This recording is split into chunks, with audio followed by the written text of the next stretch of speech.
Bonjour, je me présente Michel Pradier, kinésithérapeute ostéopathe.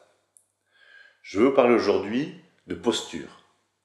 Comment avoir un bon aplomb, un bon ancrage? C'est indispensable pour avoir une bonne respiration, une bonne aisance dans les gestes de la vie courante.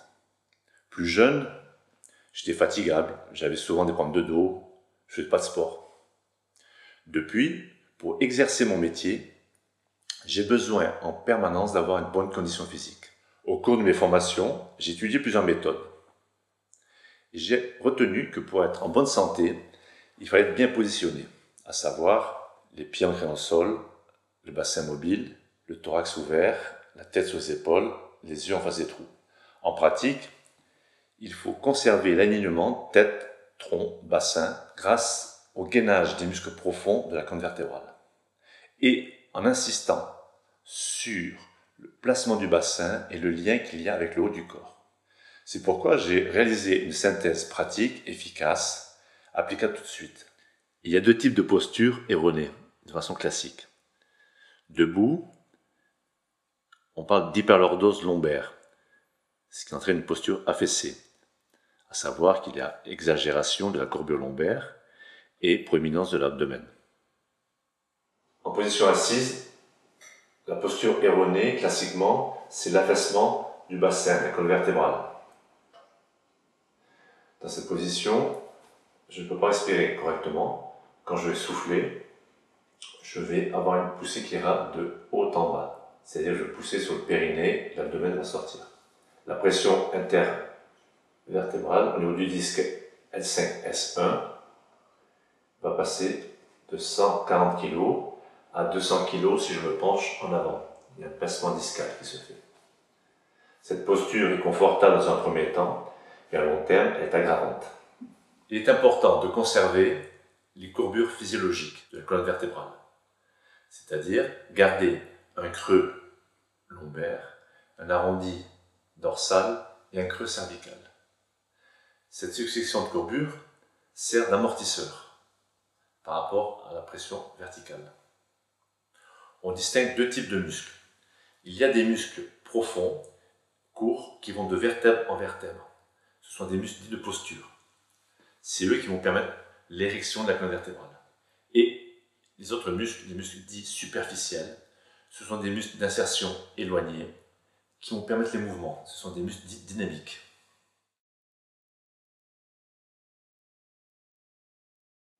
Un principe fondamental dans la posture, c'est de savoir bien relâcher le bassin, donc dissocier les hanches du bassin. Pour ce faire, il va falloir reculer le bassin en arrière, ce qui permet de relâcher les tensions musculaires et ligamentaires des hanches. C'est comme si je voulais m'asseoir sur un siège en arrière, je pointe les fesses en arrière, tout en gardant l'alignement tête, tronc, bassin. C'est-à-dire je garde les courbures physiologiques, le creux lombaire. Dans cette posture de relâchement, quand je pousse le fessier en arrière, je plie les hanches, les genoux, les chevilles ne plient pas. Mon genou ne dépasse pas le pied. Les tibias restent verticaux. Et j'ai bien les épaules qui sont bien positionnées en bas.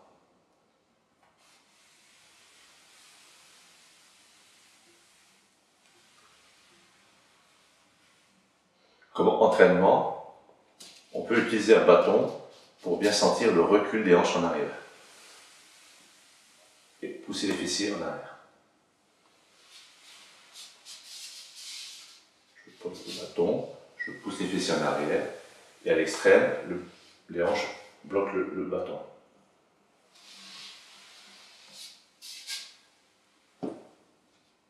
Notre exercice consiste à mettre les mains derrière les fessiers, pousser les mains avec les fessiers. Et on garde toujours cet alignement. On peut aussi mettre un pied en avant, ce qui permet de faire le même mouvement, tout en gardant l'appui, le tibia en avant, de façon verticale. La posture en position assise, on peut la comparer à une fusée, à deux étages. Le premier étage de la fusée va consister à bien placer le bassin. Le bassin va être assis sur les ischions, les deux os du bassin. On a une liberté de bassin. Le bassin n'est ni affaissé ni bloqué. On reste en équilibre au milieu. On a les pieds bien ancrés dans le sol et la colonne vertébrale qui va se dérouler. Si on veut tester le positionnement du bassin, si je pousse sur mes jambes, le bassin, je vais me buter. Ce sont les muscles profonds, le gainage, qui fait que j'ai un maintien de la colonne vertébrale. Et on peut s'apercevoir que le bassin bouge dans un certain degré d'amplitude. Il n'est ni affaissé, ni bloqué. Une aisance. C'est comme à l'image d'un bateau qui est ancré au port. Il absorbe la houle. Le deuxième étage de la fusée va consister à ouvrir l'arrière du dos et l'avant. Et avoir les épaules bien basses. Donc j'ai bien les pieds au sol, le bassin qui est mobile, mais qui est né, le thorax qui est ouvert, les épaules basses, la tête bien positionnée. Le haut du buste, on peut imaginer une bouée. On est dans une piscine avec une grande bouée, en train de flotter. Ce qui va me donner une aisance dans le bassin, tout en étant une sensation de légèreté. C'est à l'image d'une montgolfière. Imaginons l'enveloppe de montgolfière et sa nacelle. Mon thorax et le bassin. Le bassin est en suspension et non pas en compression. Cette suspension me donne une légèreté et une aisance dans les mouvements de la vie courante. On a une meilleure économie d'énergie musculaire, on fatigue beaucoup moins.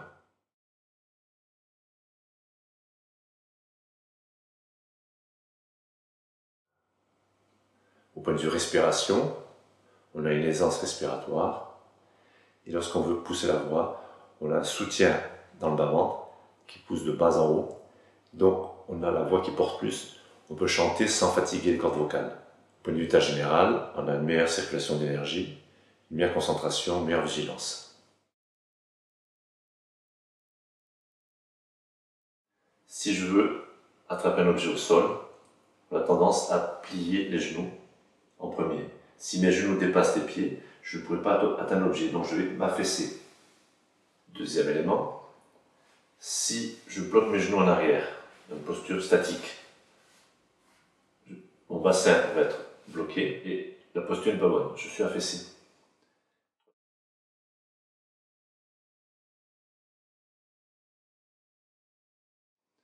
Troisième élément, si mon thorax supérieur est affaissé, les courbures physiologiques s'estompent. C'est plus fonctionnel.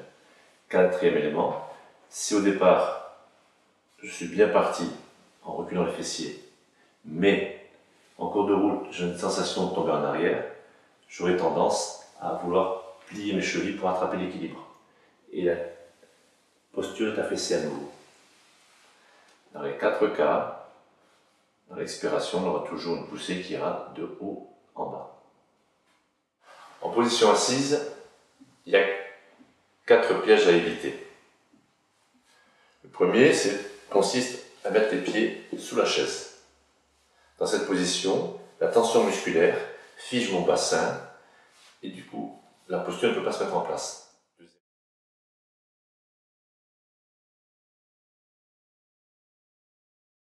Deuxième élément, si je croise les jambes, j'aurai tendance à affaisser mon bassin. Donc je perds mes courbures physiologiques.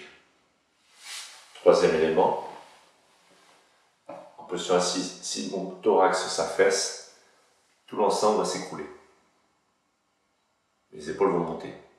Quatrième élément, si je m'assois sur un siège qui est trop creux, comme une chaise en plastique ou une chaise en paille, mon bassin va partir en arrière et j'aurai difficulté à me tenir droit.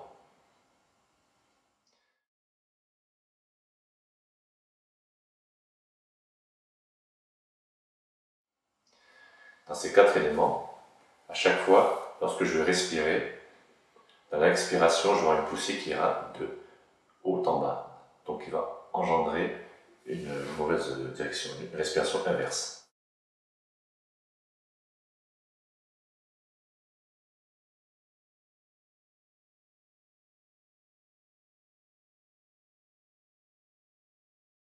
insister sur la rotation externe des hanches, l'ouverture. Deuxièmement, on peut mettre un pied en avant. Un demi-pas suffit pour lâcher le bassin. Troisièmement, on peut bien veiller à ce que les épaules soient bien basses. Si les épaules sont bien basses, elles contribuent à maintenir le thorax, donc faciliter le placement du bassin, le relâchement du bassin. Quatrième élément, c'est ce qu'on appelle la hiérarchie du positionnement. Si je veux, bêtement, j'ai entendu, soulever ce siège, c'est mon dos qui va travailler. Et je vais abîmer le dos. Il y aura une pression de 300 kg sur le disque intervertébral. L5, S1. Si je veux corriger ma posture, c'est très difficile de placer. Il va falloir tout relâcher, se repositionner, placer en priorité le buste, comme on l'a vu, et ensuite bras et jambes, et c'est bien les bras et jambes qui vont travailler. Dans cette posture, la pression sur le disque intervertébral L5-S1 n'est que de 50 kg. Donc 3 règles. Première, c'est toujours placer le buste en premier, le tronc. Deuxième règle, l'inverse ne marche pas, c'est ce qu'on a vu. Troisième règle, ça ne fonctionne que si je peux embrasser les choses. Si l'objet est trop loin, je vais être en porte-à-faux. En position assise, comme piste d'amélioration, on peut utiliser un coussin en forme de coin, ce qui va permettre d'accompagner le bassin en avant. C'est très utile pour les personnes qui ont tendance toujours à s'affaisser. Ça accompagne, dans un premier temps. Par la suite, on prend l'enlever.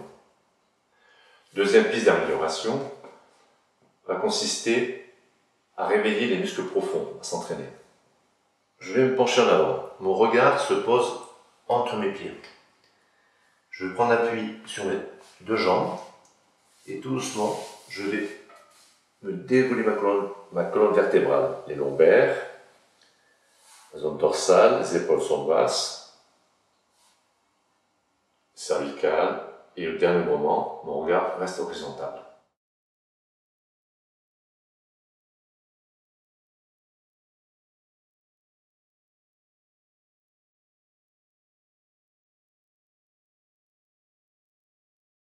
Pour la respiration, le muscle diaphragme est le muscle inspirateur principal. Il a la forme d'une coupole. Si on le compare à un parapluie, à l'inspiration, il va descendre, s'étaler. Du coup, le volume thoracique augmente et l'air pénètre dans la cage thoracique. À l'expiration, il va se relâcher, il va remonter, le volume thoracique diminue, l'air s'en va.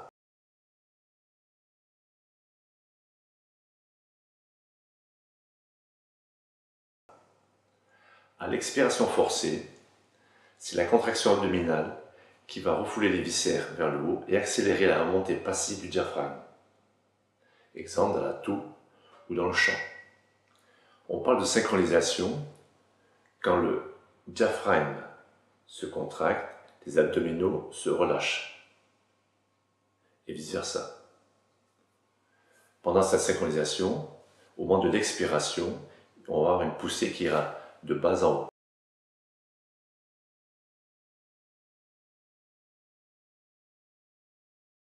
On parle de dysfonctionnement lorsque cette synergie diaphragme, abdomen, périnée est perturbée. Par exemple, lors de l'expiration, lorsque mon diaphragme va remonter, on va constater que le périnée et l'abdomen vont pousser vers le bas.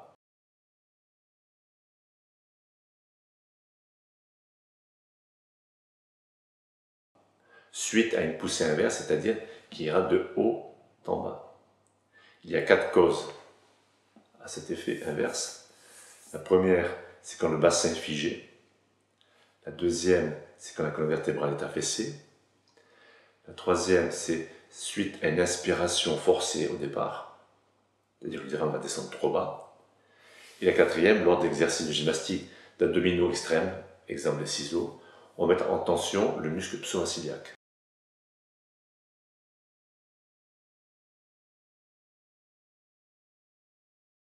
En conclusion, on peut dire que ce travail postural est un très bon complément pour les soins ostéopathiques. car les mêmes causes ont les mêmes effets. Cette posture va vous servir et vous accompagner tout au long de votre vie.